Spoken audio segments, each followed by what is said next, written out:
रोजच्या डब्यासाठी भाजी काय बनवावी हा प्रश्न तुम्हालाही येतो ना, तर मग हा व्हिडिओ पूर्ण बघा.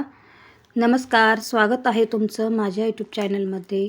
तर आज मी बनवणार आहे शिमला मिरची, पीठ पेरून शिमला मिरची मी आज बनवणार आहे. तर इथे घेतलेली आहे मी मस्त हिरवीगार शिमला मिरची.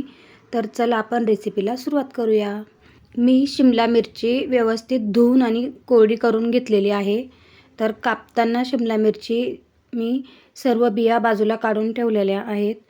मी भाजीमध्ये बियांचा वापर करणार नाही आहे, बिया मी बाजूला काढून ठेवणार आहे. तर इथे मी बारीक असे शिमला मिरचीचे तुकडे करून घेणार आहे.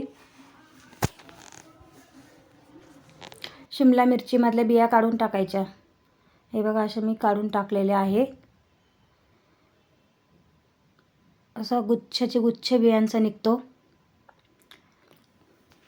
हे बघा, इथे मी सर्व मिरच्या कापून झालेल्या आहे आणि बियाही बाजूला करून ठेवलेल्या आहे. मी आता बाजूला काढून ठेवते. हे बघा, अशा प्रकारे मी मिरची कापून घेतलेली आहे. तर आता फोडणी देऊन घेऊया. फोडणीसाठी मी आधी पीठ भाजून घेणार आहे. इथे घेतलेलं आहे मी बेसन पीठ. बेसन पीठ मी एकदम लाल होईपर्यंत परतवून घेणार आहे. हे बघा, मी छान असं लाल जरक होईपर्यंत पीठ परतवून घेतलेलं आहे. ते आता मी बाजूला काढून ठेवते आणि मिरचीसाठी फोडणी देते मिरचीची.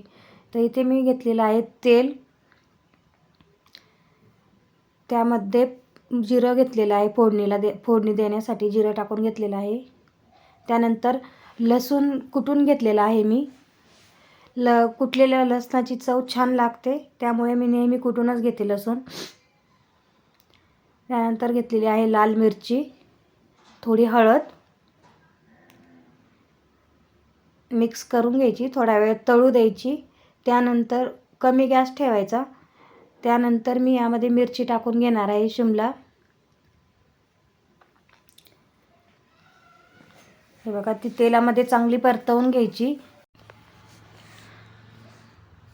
हे बघा, परतवून झालेली आहे. त्यामध्ये मी टाकणार आहे चवीनुसार मीठ. मिठामध्ये व्यवस्थित असे हलवून घ्यायचे. हे बघा, त्यानंतर मी यामध्ये कोथिंबीर टाकून घेणार आहे.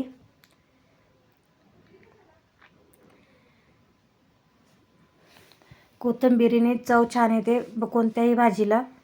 मी थोडा वेळ झाकण ठेवून घेते यावरती. हे बघा, 2-3 मिनटं झालेले आहेत झाकण ठेवून. मी आता काढून घेते. तर छान अशी आपली शिमला मिरची शिजलेली आहे. तर यामध्ये मी आता आपलं भाजलेलं पीठ त्यामध्ये टाकून घेणार आहे. थोडं थोडं पीठ मी त्यामध्ये टाकून आणि हलवून घेणार आहे. हे बघा, असं थोडं थोडं करून पीठ टाकून घ्यायचं.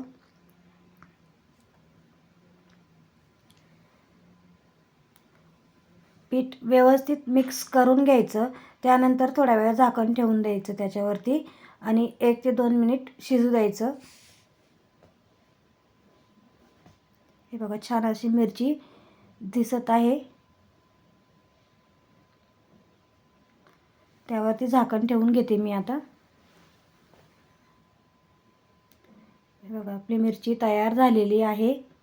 तर तुम्हाला शिमला मिरचीची भाजी कशी वाटली कमेंट्समध्ये नक्की सांगा.